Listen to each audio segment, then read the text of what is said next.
How to use keyframes in CapCut PC. So if you want to use keyframes in CapCut PC, then first you need to open up your CapCut application. Once you've opened your CapCut, now you can simply go for the create project, go for import, and import a video that you would like to add a keyframe.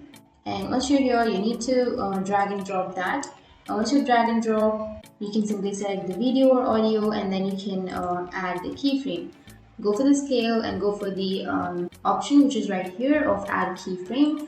Click on that and your keyframe has been added right here, and you can also add a keyframe next to that, and then again add a keyframe, and again, and you have added the keyframe, right? So if you added the keyframe, now you need to go for the scale and enlarge the scale. Select the keyframe and then enlarge or shorten the scale. And once you've added, now you can go back and you can simply again play the video, and here you can see that you have added the keyframe. So that's how you can use the keyframes in CapCut PC. And if you have any questions, feel free to comment below. Thanks for watching.